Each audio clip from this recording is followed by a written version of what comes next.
समस्या बेटा बहुत है। मैं अकेली रहती हूँ, मेरे पास कोई 1 रुपये का भी आमदनी नहीं किसी की। मेरे पास मेरा लड़का 15 साल से बाहर निकल रहा है। मैं पेंशन से ही रोटी खा रही हूँ मैं। अब तीसरा महीना लग गया। पेंशन नहीं आ रही? नहीं, तो आप मैं कैसे खुद परेशानी हूँ। मैं किसी से पड़ोस से 50 रुपये लेकर आई, मगर स्कूटर में ऑटो में जाना है। अच्छा। हर पाल कोई फ़ोन करते रहते हो, ये मेरी सहायता करता है। ये समस्या पहले से नहीं बढ़ रही, 70 साल की विधवा की पेंशन करवाई थी मैंने, वो अभी आई नहीं है मेरे पास। एक बुजुर्ग कितने परेशान होकर जाता है, ये सरकार का सम्मान नहीं है। पेंशन एक सम्मान का रूप होती है, उनकी आर्थिक रूप से भी मदद होती है, उनको उनका सम्मान भी होता है, और लेकिन ये उनका बार बार परेशान करके उनका अपमान किया जाता है। आम आदमी पार्टी की सरकार बनाई, क्यों? क्योंकि मैं दिल्ली का बेटा हूं, दिल्ली के लोगों को अपना बेटा पसंद है। राष्ट्र के द्वारा 15 जून को बुजुर्ग दुर्व्यवहार दिवस मनाया जाता है, जिसका उद्देश्य होता है कि बुजुर्गों के प्रति जो पारिवारिक तौर पर, सामाजिक तौर पर और सरकारी तौर पर दुर्व्यवहार बढ़ रहा है, उनका अपमान बढ़ रहा है, इसको कम किया जाए। लेकिन ऐसा ना तो सरकारों के द्वारा, ना ही संस्थाओं के, कुछ संस्थाओं को छोड़कर इस दिवस पर या किसी भी दिवस पर कोई खास कार्यक्रम नहीं किए जाते, जिससे वो दिन घोषित करने का जो उद्देश्य होता है वो पूर्ण रूप से सफल नहीं होता है, उसका उद्देश्य पूरा नहीं होता है। हर साल 15 जून को विश्व बुजुर्ग दुर्व्यवहार जागरूकता दिवस मनाया जाता है। उम्र का ढलना हर व्यक्ति की नियति में लिखा होता है, लेकिन हर परिवार में बुजुर्ग उम्र बढ़ने के साथ साथ भविष्य के लिए अपने बच्चों से आस लगाते हैं। सरकार की इसमें एक अहम भूमिका देखी जा सकती है। शारीरिक और आर्थिक दृष्टिकोण से कमजोर बुजुर्गों को समय पर सरकार द्वारा दी जाने वाली स्वास्थ्य सेवाएं और वृद्धा पेंशन बड़ा सहारा होती है। यह बुजुर्गों को सम्मान से जीने का अवसर प्रदान करती है। कादीपुर के रहने वाले सामाजिक कार्यकर्ता डॉक्टर हरपाल सिंह जटराणा द्वारा संचालित हरपाल की चौपाल में बुजुर्गों का जमावड़ा रहता है। बुजुर्ग पेंशन के लिए परेशान है, लेकिन दिल्ली में बीते 7 वर्षों से नई वृद्धा पेंशन के आवेदन बंद है।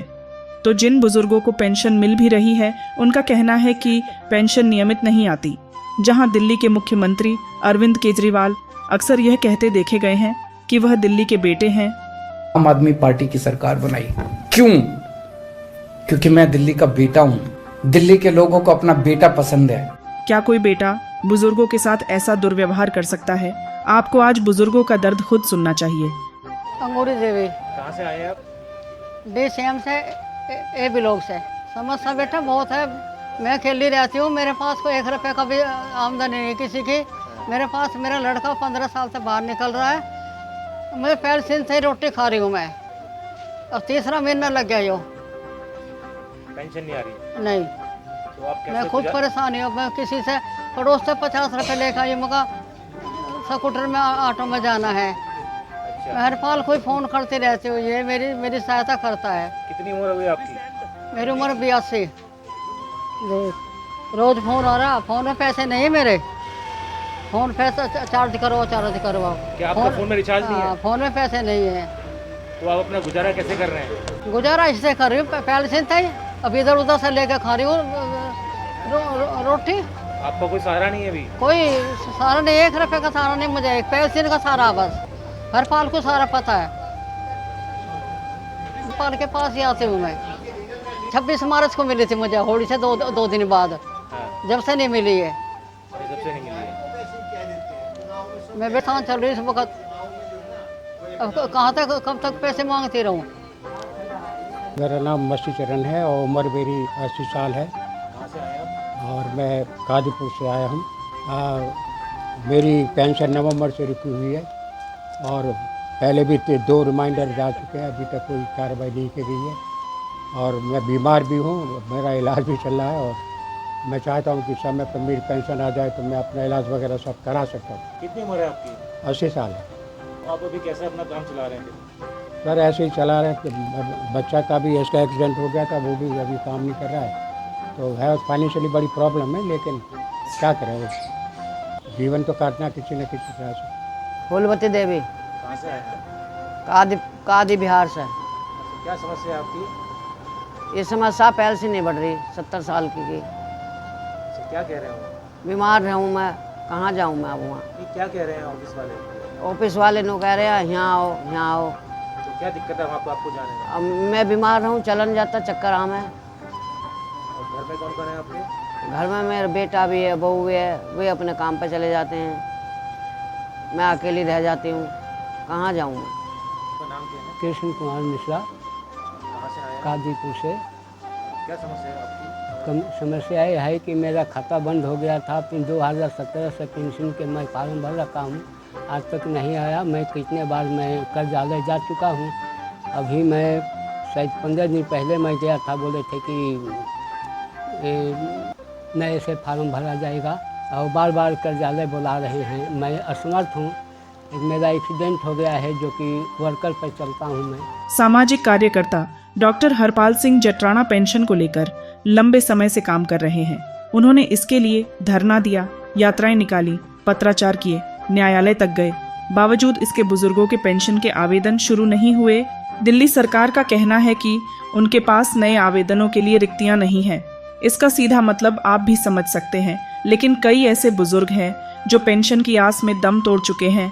इसमें अगर हम बुजुर्गों की बात करें और सरकार की बात करें तो बुजुर्गों को अनेकों प्रकार की आज परेशानी का सामना करना पड़ रहा है। हम आज बुजुर्गों की पेंशन की बात कर रहे थे, तो दिल्ली सरकार के द्वारा अधिकतर बुजुर्गों की जो पेंशन रोक दी जाती है या नई पेंशन लगते वक्त चालू नहीं की जाती है या कोई कमी आ जाती है, तो उसमें बार बार कार्यालय में बुलाया जाता है। एक एक बुजुर्ग को 4 बार कार्यालय में जाना पड़ता है, ऐसे हमारे पास रिकॉर्ड उपलब्ध हैं। तो वो उस बुजुर्ग का सम्मान कर रहे हैं या अपमान कर रहे हैं? होना तो ये चाहिए कि वो सरकार उस बुजुर्ग के कार्य घर जाके करे। चुनाव आयोग के द्वारा 80 साल से ऊपर के बुजुर्गों की वोट घर पे आके ली गई है, अच्छा प्रयास है। तो 80 साल से ऊपर के जो बुजुर्ग हैं उनकी पेंशन की कोई समस्या हो तो घर पे आके क्यों नहीं जांच की जाए? ये सरकार का सम्मान नहीं है। पेंशन एक सम्मान का रूप होती है, उनकी आर्थिक रूप से भी मदद होती है, उनको उनका सम्मान भी होता है, और लेकिन ये उनका बार बार परेशान करके उनका अपमान किया जाता है। बीते 7 सालों से लगभग दिल्ली में पेंशन बंद है बुजुर्गों की, तो इसको आप कैसे देखते हैं सम्मान के रूप में? इससे बड़ा अपमान और क्या होगा? बहुत ही आश्चर्यचकित जवाब आया। इससे बड़ा बुजुर्गों का अपमान हो नहीं सकता। वो कह रहे हैं कि रिक्त ना होने के कारण से हम पेंशन नहीं लगा सकते हैं। इसका मतलब ये लिख के हमें दिया जा रहा है रिक्तियां खाली हैं। इसका मतलब जो रिक्तियां पहले भरी हुई हैं उनका देहांत होगा, फिर रिक्तियां खाली होंगी, फिर पेंशन दी जाएगी। इससे बड़ा अपमान जो जीवित बुजुर्ग हैं जिनको पेंशन सरकार दे रही है उनका भी अपमान कर रहे हैं, उनके मरने का इंतजार कर रहे हैं। इसका एक मतलब ये भी हो सकता है बुजुर्गों को आज सबसे आवश्यकता सम्मान की है। अगर उनको सम्मान मिलना शुरू हो जाए तो उनको और कोई परेशानी नहीं होती है। उनको एक वक्त रोटी कम दे दो, लेकिन वो सम्मान दे दो। उम्र ढलने के साथ साथ बुजुर्गों का शरीर उनका साथ छोड़ने लगता है। ऐसे में वे आर्थिक रूप से भी कमजोर हो जाते हैं। इस समय पर बुजुर्ग अपने परिवार और बच्चों से उम्मीदें लगाने लगते हैं। कई बार उन्हें उम्मीद की जगह उपेक्षा का सामना करना पड़ता है। इसी उपेक्षा से बुजुर्गों को बचाने और बुजुर्गों के साथ हो रहे दुर्व्यवहार को लेकर जागरूकता के लिए इस दिन को मनाया गया। प्राकृतिक आपदाओं, महामारी या संघर्ष जैसी आपात स्थितियां वृद्ध व्यक्तियों को प्रभावित करती हैं, जिससे उनकी मौजूदा कमजोरियां और भी बढ़ जाती हैं, क्योंकि वृद्ध व्यक्तियों को अक्सर स्वास्थ्य स्थितियों या सामाजिक अलगाव का सामना करना पड़ता है। ऐसे में वृद्धों के साथ दुर्व्यवहार के जोखिम और बढ़ने की संभावना बढ़ सकती है।